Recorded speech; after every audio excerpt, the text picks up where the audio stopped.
Muy bien, muy buenas tardes. Para empezar agradeciendo al Instituto Colombiano de Derecho Procesal y de manera especial al profesor Jairo Parra Quijano. La única razón por la cual estoy acá es por el cariño que él me tiene y se lo voy a retribuir con esta ponencia. Escogí el tema de la prueba científica o prueba técnica como un desafío y lo primero que se me ocurrió decir, bueno, ¿qué hago para saber algo de ciencia? Y de veras que hice dos cosas, les confieso, leí a Stephen Hawking, El origen del universo, y luego a Pérez Tupinyá, El ladrón de cerebros. Y recién a partir de ahí me enfrasqué en lo que les voy a mostrar ahora. ¿La sociedad del conocimiento? ¿Estamos en una sociedad del conocimiento o no? ¿Cuán conscientes somos de ello? Como dice Pérez, la ciencia son las gafas que nos permiten escudriñar en la estructura del universo, descubrir el mundo microscópico, explorar el interior del cerebro humano, comprender nuestro comportamiento y disfrutar de toda la complejidad y esplendor que oculta la naturaleza. Por ejemplo, una gran revolución llegó con capacidad de observar el funcionamiento del cerebro en tiempo real, la neurociencia. Más allá de sus aplicaciones médicas, los escáneres de resonancia magnética funcional están siendo utilizados para investigar lo más profundo de nuestra personalidad. Esto, que era futuro, hoy es el presente y está cambiando el derecho. Los científicos ya están afirmando que las imágenes más precisas de la actividad del cerebro pueden ser utilizadas para exculparnos de un proceso si se detectan que nuestras fechorías no son atribuibles a nuestra voluntad, sino a una programación cerebral defectuosa. Esto puede llevar a revolucionar las bases del derecho penal. Ahora, se sabe que los escáneres de resonancia magnética funcional pueden detectar alteraciones en los cerebros de los pederastas. En una reunión de científicos de Harvard se hicieron esta pregunta: ¿debería ser reconsiderada la ley criminal en vista de los avances en la neurociencia? Creo que sí, pero todavía no. Hemos llegado a tal punto que el principio de autoridad y el sentido común no se llevan muy bien con la ciencia. La ciencia nos enseña que la toma de decisiones debe estar basada en la evidencia y corregir constantemente nuestras creencias cuando las evidencias de la experimentación nos lo sugieren. El sentido común ya no será el mismo y nuestras máximas de experiencia deberán tener otro estándar. Hoy día, apreciados amigos, no se puede hablar de la prueba científica sin hacer referencia obligatoria, y esto se lo digo a todos los estudiantes, a la llamada trilogía Daubert, Joyner y Kumo. Antes de estos casos existía el caso Frye versus USA de 1923, donde la Corte Suprema de los Estados Unidos descartó como prueba pericial científica el detector de mentiras basada en la presión arterial sistólica. Esta doctrina, derivada del caso Frye, estableció que los métodos usados por el experto para formar sus conclusiones científicas deberían encontrarse entre los más aceptados de la comunidad científica. Ahora bien, sobre la base de los casos emblemáticos que he mencionado, que son tres, Daubert, Joyner versus General Electric y Kumo versus Carmichael, 91, 99, 96 y 99, veamos el primero. El caso Daubert, el más emblemático. Este caso trató del uso de un fármaco llamado Bendictin que se recetaba a las mujeres embarazadas. Los demandantes argumentaron que el consumo de esta medicina causaba defectos de nacimiento en los recién nacidos. Tanto en primera como en segunda instancia, había mucha evidencia epidemiológica en contra de lo indicado en el dictamen pericial. El caso llegó hasta la Corte Suprema de los Estados Unidos y esta revocó la decisión de la Corte del Noveno Circuito de Apelaciones. Fue la primera vez que una corte de un ordenamiento jurídico relevante ha asumido el problema de la validación científica de nociones extrajurídicas de las cuales el juez puede servirse para fundamentar su decisión. El juez ponente, Blackmun, creó, como dijo el profesor Tarufo, un mini tratado de epistemología, que es el conocimiento reflexivo elaborado con rigor, que tiene como polo opuesto el doxa, que es el conocimiento ordinario, elaborado sin rigurosa reflexión, la superficialidad. Él elaboró una lista de criterios de admisibilidad que no deben ser tomados en cuenta como numerus clausus, son sugerencias que hace la Corte para poder apreciarlos como criterios de admisibilidad y luego de ingreso de la prueba para ser valorada con conciencia y ciencia en el proceso. Veamos rápidamente los criterios. Primer criterio, falsabilidad o falsability. Responde a la primera pregunta. La prueba se basa en una teoría o técnica susceptible de contraste. El control empírico de la teoría o la técnica es muy importante. Segundo criterio, revisión por pares o peer review. ¿Ha sido la teoría o técnica revisada por otros científicos? La revisión científica se considera como necesaria para la defensa de la buena ciencia y el descarte de la mala ciencia, como la llaman la junk science, la ciencia basura, por cuanto incrementa la posibilidad de detección de errores metodológicos. La publicación de los resultados de investigación en revistas especializadas ayuda a incrementar la confianza en estas investigaciones. Tercer criterio, porcentaje de error conocido o potencial, Standard and Error Rates. Y ya vienen las preguntas que debe hacerse todo juez. ¿Cuenta la técnica con una tasa de error conocida y con normas técnicas de control de operatividad? ¿Respeta los estándares de correcta ejecución de las operaciones aplicativas? Esto responde al conocimiento de la probabilidad efectiva o potencial a error.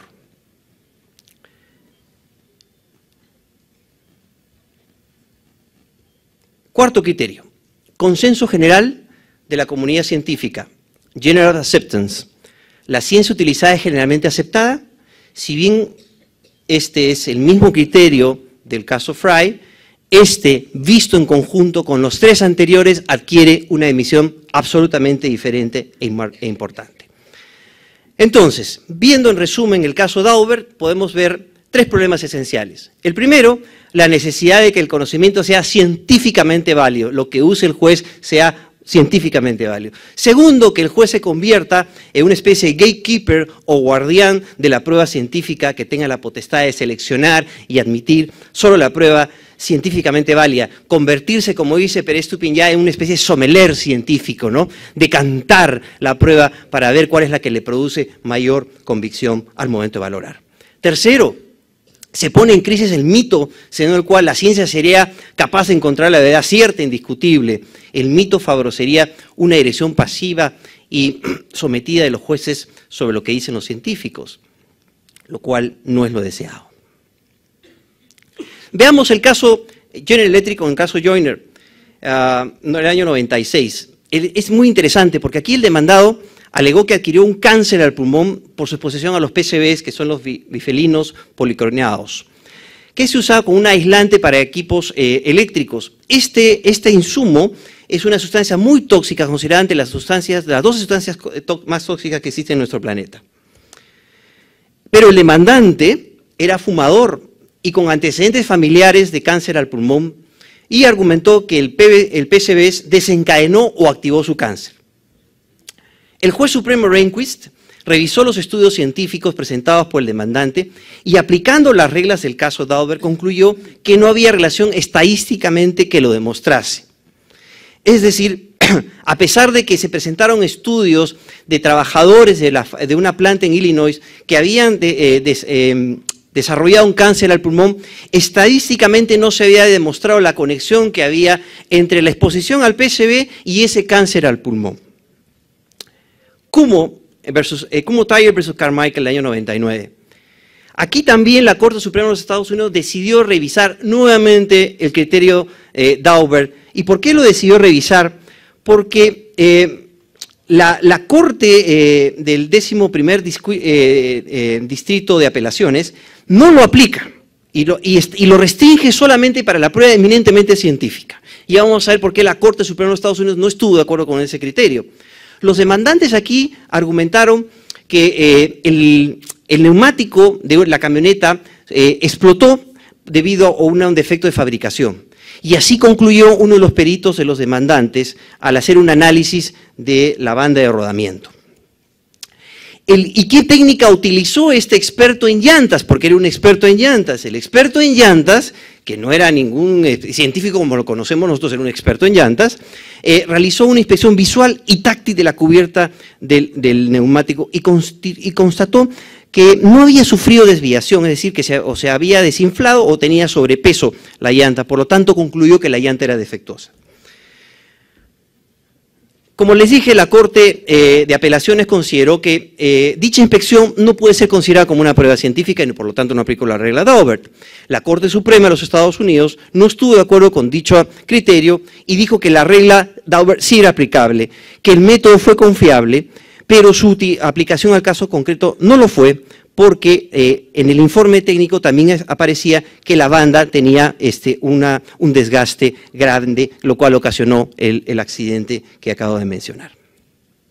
¿Cuál es el impacto de estas sentencias? El año 2000 fue tan intensa la producción jurisprudencial que se modificaron el artículo 702 de las Federal Rules of Evidence de esta manera. Se las leo. Como recoge la norma, lo que crean los jueces. Cuando los conocimientos científicos, técnicos u otros especializados puedan servir al jurado para entender las pruebas o fijar los hechos del caso, podrá tenerse en cuenta el testimonio de un experto, perito, por razón de conocimiento, habilidad, experiencia, formación o educación en el que exprese su opinión. Sí. Primero, si el testimonio está suficientemente fundado en hechos o datos fiables. Segundo, si el testimonio es producto de principios y métodos fiables. Y tercero, si el testigo aplica los principios y métodos a los hechos del caso de forma fiable. La influencia de las indicadas sentencias, apreciados amigos, trascendió las fronteras del common law y llegaron al civil law. Esto es doctrina sentada en materia de derecho continental. No hay libro, les confieso que no haya leído de doctrina continental que no haya asumido estos criterios creados por el common law. Y esto es un mensaje también de que muchas veces el civil law y el common law pueden coincidir abiertamente para poder darle solución y convertir el proceso en una herramienta útil. Como dice Pérez Gil, una estricta aplicación de los requerimientos derivados del caso Daubert va dirigida, por tanto, a establecer con carácter previo al juicio lo que pudiera ser calificado como una aceptable verdad científica. Todo esto trajo un desarrollo de los conceptos y los alcances de la prueba científica y se ha propuesto una clasificación que aquí se las menciono, entre las ciencias empíricas y las ciencias sociales. Las ciencias empíricas conocidas como las ciencias de la explicación y las ciencias sociales como las ciencias de la comprensión, las ciencias del espíritu. Las primeras, la ciencia dura, la química, la física, la biología. Las segundas, la ciencia del espíritu como la psicología, la sociología, la historia, la antropología. Todos los que estudian los comportamientos humanos. Todo esto puede ser objeto de prueba científica. Este uso de nuevos estándares de control de fiabilidad incluso llevó a extremos, como se los demuestro ahora, porque ya la ciencia se puso en extremis, como se dice. Y en el año 2009, la National Academy of Science, en una publicación titulada Strengthening Forensic Science in the United States, se cuestionaron las 12 principales técnicas forenses desde el punto de vista de la severidad científica. Todas las técnicas fueron jaladas, desde lo que es verdad absoluta en materia científica, y solo pasó el test genético, la prueba. Afectadas en esa verdad absoluta, por ejemplo, la técnica de las huellas digitales, la pericia caligráfica y la pericia balística. ¿Y por qué? Porque al someterlas a esta rigurosidad científica, se habló de una valoración subjetiva por parte del experto, y cuando ello ocurre pueden haber dos opiniones, y cuando hay dos opiniones divergentes, ahí viene el problema de que no se puede llegar a una única verdad como los test genéticos. Entonces, ¿cómo valoramos la prueba científica? El juez no tiene la función de sustituir al experto o perito y convertirse en un científico, o asumir de manera sumisa el contenido del dictamen del experto, trasladando pasivamente a la sentencia el contenido de sus conclusiones. El juez debe controlar la labor del experto para verificar la validez y credibilidad del resultado de la prueba científica.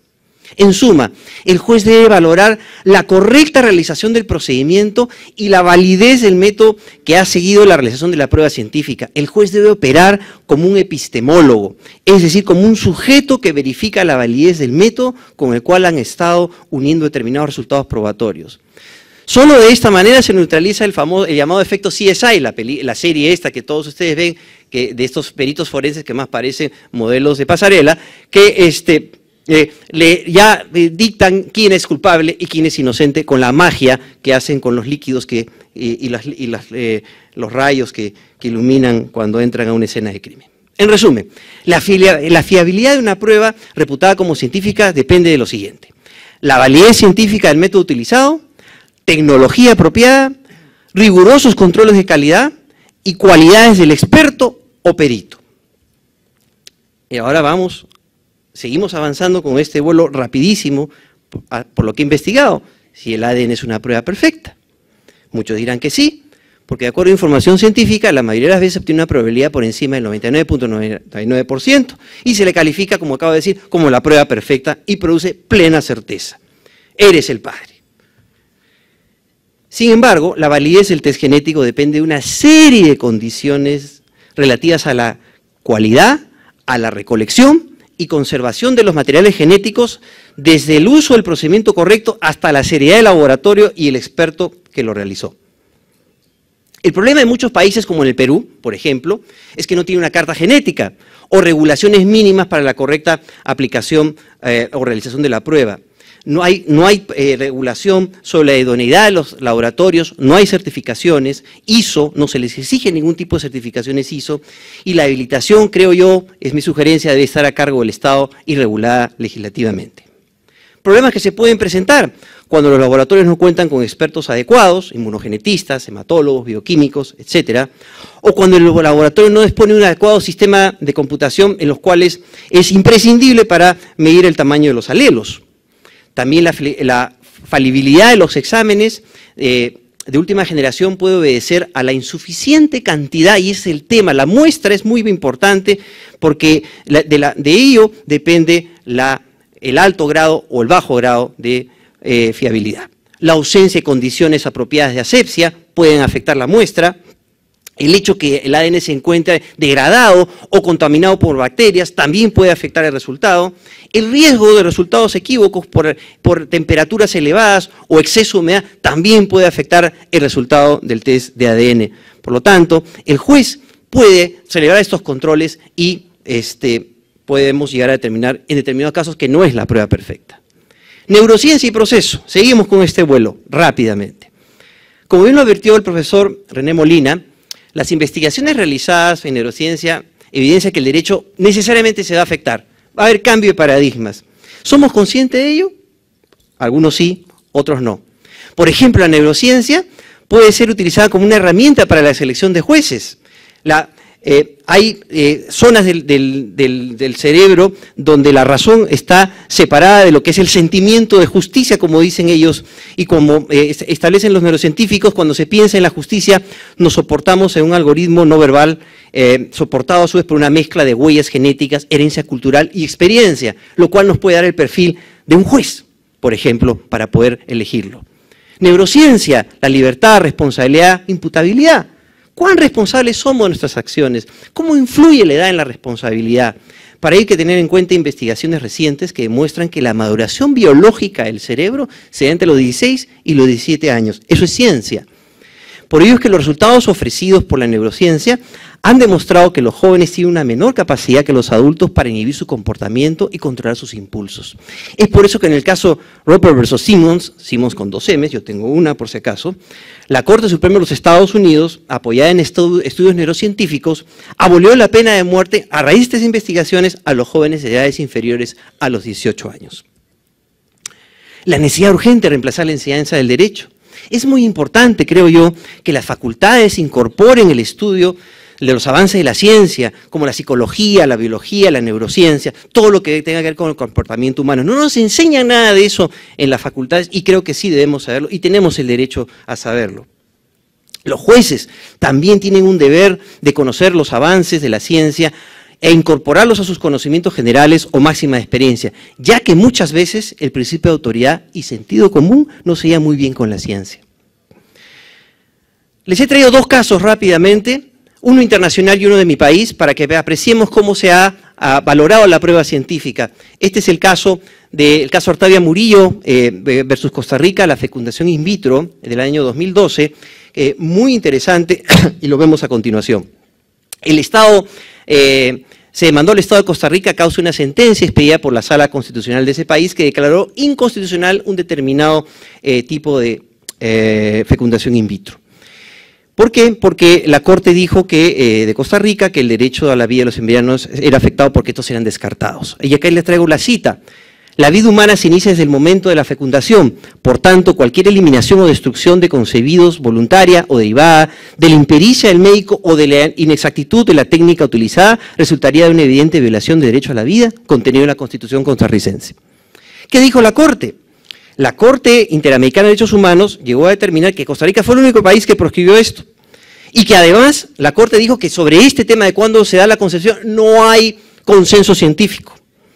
Y como no hay consenso científico, la Corte describió las 3 posiciones científicas sobre a partir de cuándo se considera concepción. La primera, desde el momento en que el óvulo es fecundado por el espermatozoide. Con eso se genera fecundación y se crea una célula que se llama el cigoto. La segunda, que es el momento en la implantación del óvulo fecundado en el útero materno. El cigoto se conecta con el sistema circulatorio. Y el tercero, la vida comienza recién cuando se desarrolla el sistema nervioso.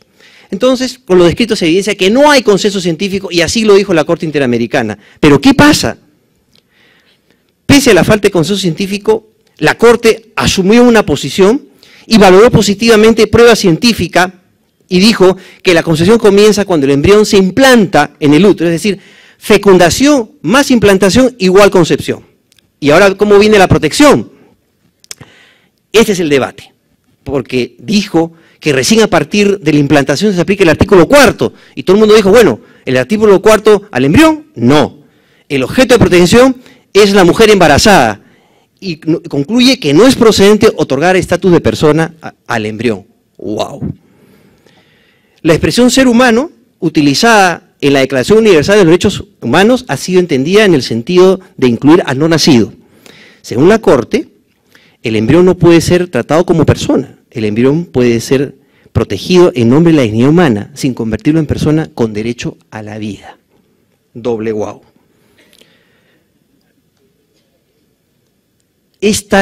Las consecuencias de esa decisión, no hemos medido el impacto que tiene en nuestro sistema jurídico latinoamericano. Y creo que es el momento de medirlo y juzgarlo. Cada quien saque su conclusión.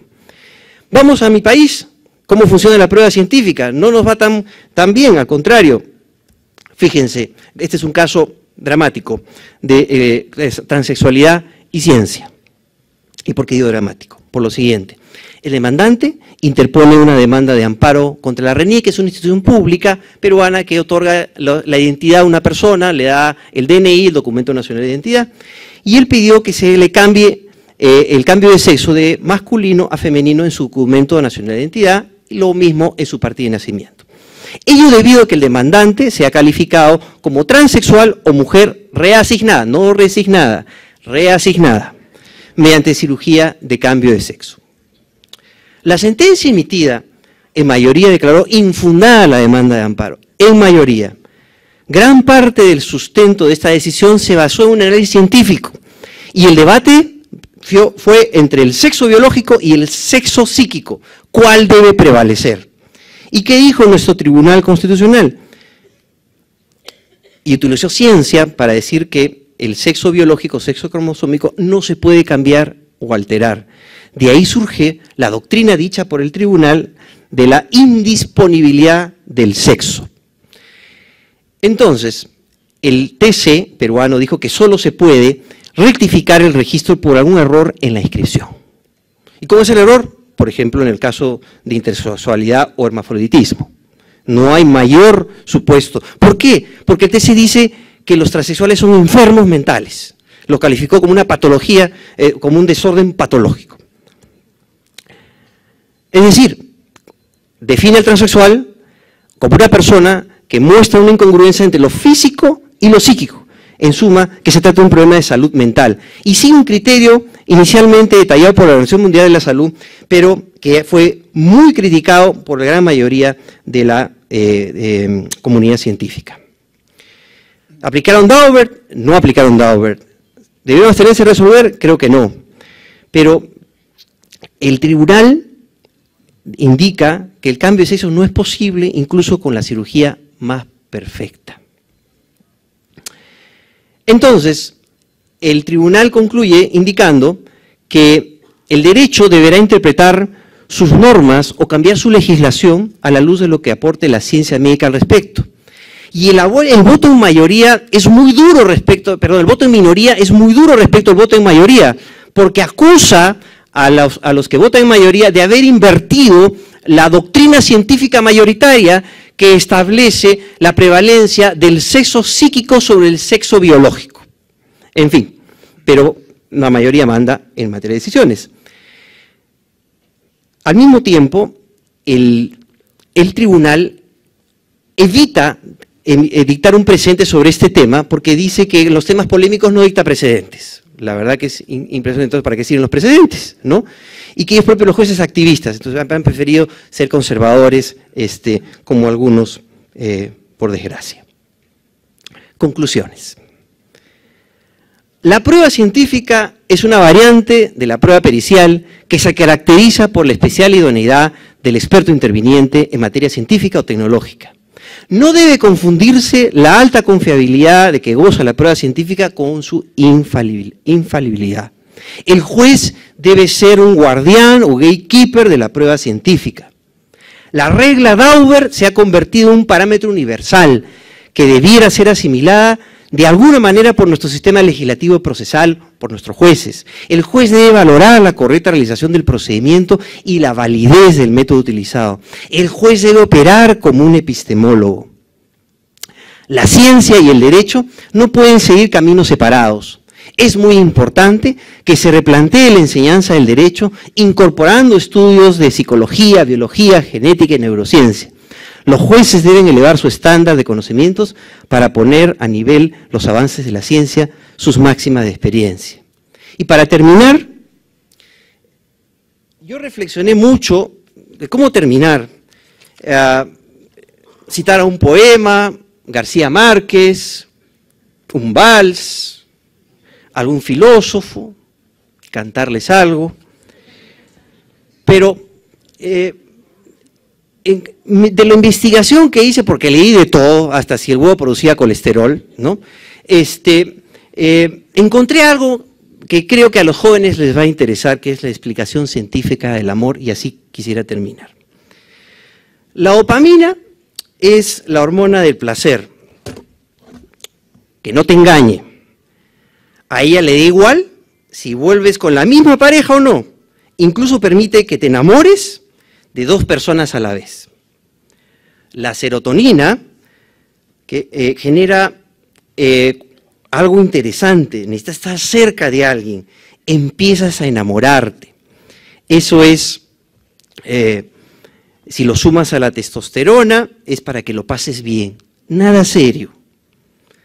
Lo serio, queridos jóvenes, llega con la aparición en la escena de la oxitocina, la que genera el sentimiento de apego, llamada la hormona del amor.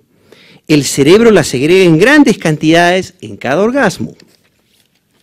Esto produce disminución del estrés, el miedo disminuye, aumenta la confianza, la generosidad, la sensación de bienestar en cada abrazo. Es la esencia química, según los científicos, del afecto.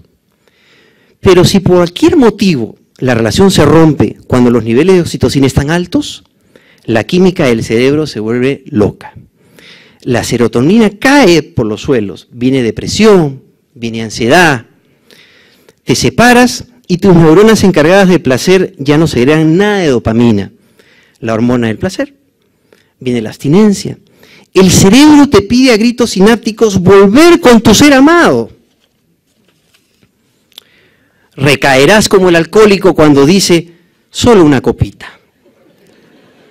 Dale tiempo a tu química cerebral, dicen los científicos, para que ésta se restablezca a sus niveles normales.